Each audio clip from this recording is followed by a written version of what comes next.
Hello and welcome, ladies and gentlemen, to Finance Asset. This is Battlefield 1, Battlefield 4, Battlefield game design in more general, because in today's video, we're going to be talking about both Battlefield 1, Battlefield 4, and some of the changes and similarities between the game, as well as some of the recent criticism leveled by a number of YouTubers and on the Reddits and forums regarding how competitive, or the lack of competitive game design actually, in Battlefield 1. The game's too casual to most people's opinions, at least that's been stated, and there's a number of good discussions, at least in my opinion, happening right now all around this topic. What has been done right? What has been done wrong? Is Battlefield 1 eventually going to die out, or can DICE turn the corner much like they did with Battlefield 4? To try and figure out why Battlefield 1 feels more casual than Battlefield 4 or previous Battlefield titles, why this big debate is brewing, why DICE is being accused of the things they are being accused of, I did what any reasonable gamer would do. I went and played some more Battlefield, but this time actually specifically Battlefield 4, something I hadn't done for quite a while actually.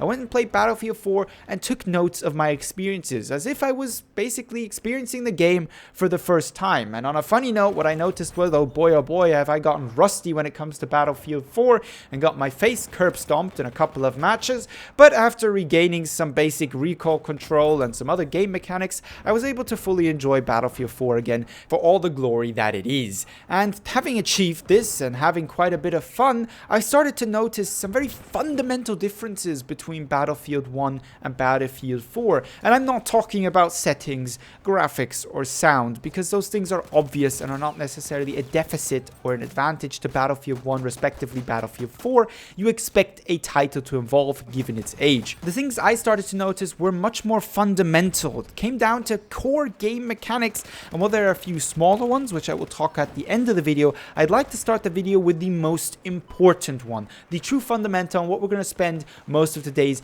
video talking about. And this comes down to base player satisfaction. The way this actually shows itself for me personally is I noticed I wasn't as salty suddenly playing Battlefield 4. I sat there having completed my first game despite not performing to the levels I'd like myself to perform.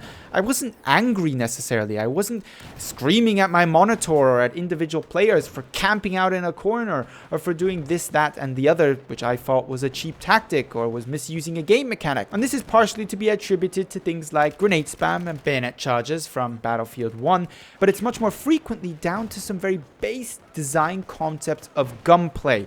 And this is where we get at the true meat of the bone. The reason I actually was less salty playing the game wasn't that I was getting killed less or killed less ridiculously, but it was that I felt that in most cases, and this is truly a large majority of the cases where I was dying, it was my fault, at least partially my fault. I should have checked that corner better, or I should have used my headset to hear the footsteps, or I frankly shouldn't have aimed like a freaking potato and just simply hit the first 10 shots and not missed them, instead angering one of the teammates close by. That is a difference to Battlefield 1, where more frequently than in Battlefield 4, of course not always, you simply feel helpless, outclassed not by your enemy's skill, but by your enemy's weapon choice. Simply a weapon that at the combat distance you are fighting at, you have no way of truly competing with. This comes down to the fundamental weapon design of Battlefield 1 versus Battlefield 4. In Battlefield 4, weapons are flexible. You can take an Ace-23 and engage targets all the way from 0 meters out to 75 and be relatively effective. Whereas in Battlefield 1, that's just not the case. Your automatical is good to 20 meters, maybe 25, but you're already at a serious disadvantage at those ranges. Then come some of the medic weapons. Depending on which medic weapon, they're either close quarter focused or medium range. There's some longer ranges, and the support class is somewhere in between the close medium range. And then of course, at the long ranges, you've got the very powerful scout sniper rifles. None of the weapon categories truly are capable of dealing out good damage at most ranges. Now you may think, well, this is a good thing actually. That means you have to be thoughtful about which weapon you choose and where you use that weapon. And while you are right about this is a skill, and it's positioning essentially, using your weapon to its strength, using the abilities, the strengths and weaknesses of your weapon, being aware of them and taking them into account when playing the game. This is something I praised very highly in Battlefield 4. As those of you who still know me from my Battlefield 4 YouTube days will know, I actually dedicated an entire video to this topic. It's very important, and it always has been very important. However, in Battlefield 1, unlike Battlefield 4, where it was just as important, having good positioning, using your weapon to its advantages and avoiding its weaknesses would give you a leg up on the competition, of course, enough to make sure you get that kill and you don't get killed. In Battlefield 1, you don't have the other element that came to this skill play, and that was a skilled player with the help of superior recoil control, superior accuracy, or very basic things like simply burst or tap firing at longer range targets could become competitive with an enemy which had lesser skill but a better weapon. In essence, the more skilled player suddenly had a fair fighting chance against the lesser skilled player, even if he had a lesser weapon for that certain situation. That is a fair way of balancing things. If my player is more accurate, why shouldn't he get the kill, even if he's got a weapon that maybe gives him a slight disadvantage? Of course, the way it works in Battlefield 1 is either your weapon gives you a massive advantage over pretty much all other weapons in the game, or all other weapon categories, or you are at a massive disadvantage to the point where actually there's no point firing whatsoever. You are more effective in Battlefield 4 at longer ranges with an AEK than you are with something like an automatic or even storm variant in Battlefield 1. And this is a great illustration of these things. If you chose a FAMAS in Battlefield 1 as your primary weapon for a normal rush or conquest game mode, you had to be aware that you were using a weapon with high recoil, suitable best of course for close quarter combat. If you were a skilled individual, practiced with the FAMAS, went for headshots and were able to tap and burst fire this weapon, which admittedly isn't that hard, you could extend its capabilities to medium range. You had there both the element of positioning and weapon control to determine whether or not you were going to get that kill.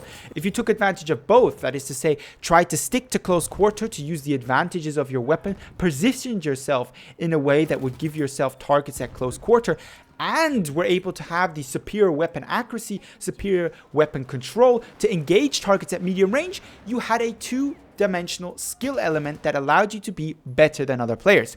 In Battlefield 1, everything is very one-dimensional. The element of weapon control is far less important because if you run into close quarters with anything but the best close quarter metic weapon, which is essentially only good for close quarter, maybe a little bit of medium range, you're going to lose out against the entirety of the assault class weaponry.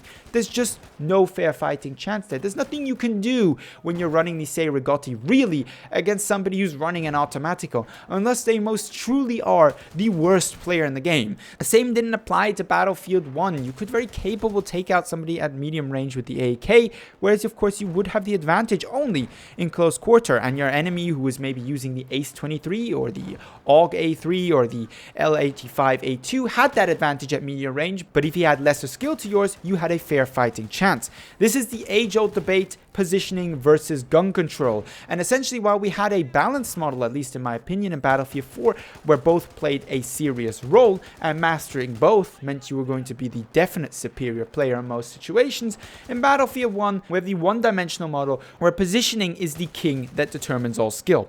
Now there's another factor that somewhat needs to be mentioned in context of the positioning versus weapon control accuracy debate, and that is that positioning, while a skill for itself and not to be underestimated, especially back in the Battlefield 4 days, I noticed myself improving rapidly once I started to take that more into account, it is a factor that has also got a number of external influencers.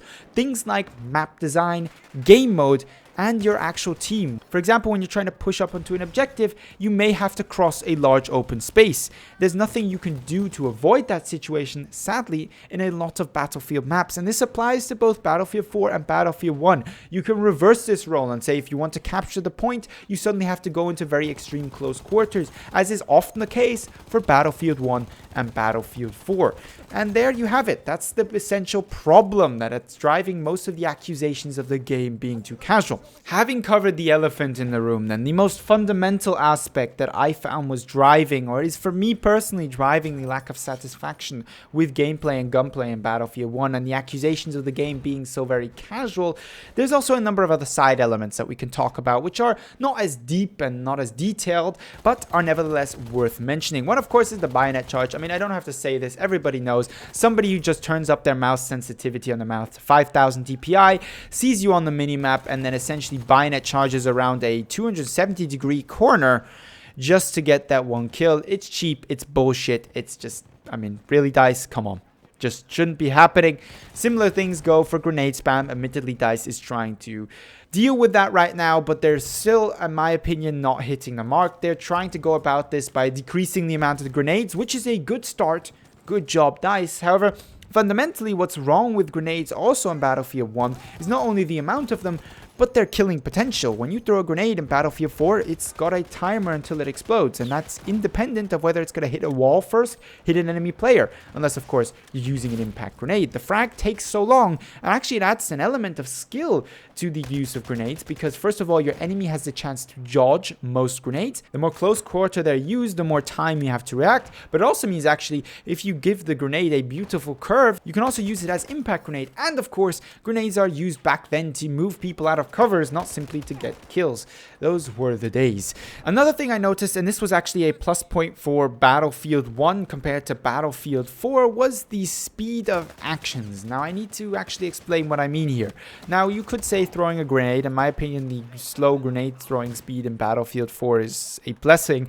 I'm more talking about the speed of deploying defibrillators, the speed of deploying your health pack, going prone, getting up again, moving more generally through the map. It feels a little bit sluggish in Battlefield 4 when coming from Battlefield 1, because in Battlefield 1, everything goes so fast, and while some people will take issue with it, especially when it comes to moving and getting either behind cover and deploying health stations, I much prefer Battlefield 1's approach, which is a much more speedily fast way of dealing with things, and it feels less clunky, and you can focus much more on the gunplay then, instead of trying to get that goddamn medic pouch thrown to your teammate and watching it disappointingly only fly about 1.5 feet. With that being said, then the last thing that I'd mention, of course, is weapon customization. I mean, I was always a big fan of the attachment system in Battlefield 4. It allowed me to tinker with my weapons, to adjust them in very small ways to perfectly fit either my personal playstyle or a certain purpose I wanted them to fulfill, and then adjust my own playstyle to them. The same, of course, cannot be said in Battlefield 1, where most changes or attachment changes are fundamental changes to the entire weapon, where scopes change, magnification change, hipfire and accuracy value changes, often even magazine sizes change between the different weapon variants. It's regrettable, of course, and it's something I do miss from the days of Battlefield 4. But summarizing the whole video and the relatively lengthy discussion that we've then now had, what is driving the accusations of Battlefield 1 being too casual? What is driving the general consensus that there's less satisfaction in long-term playing Battlefield 1 when compared to Battlefield 4? A number of smaller game mechanics, such as the grenade mechanics and the bayonet charges, but even more fundamentally, the weapon mechanics that we have explained in detail in today's video.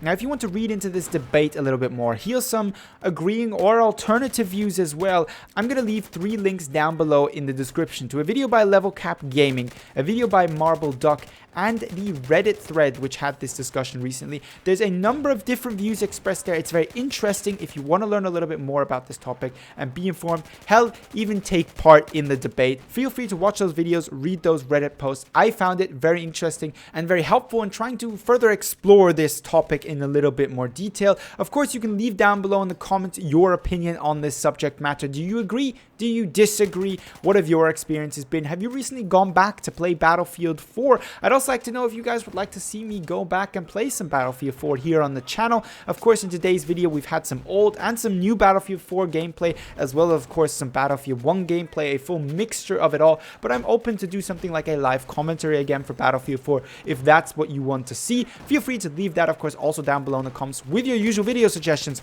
But with all that being said, I'd like to thank you very much for watching, and hope to see you in the next Battlefield 1 video.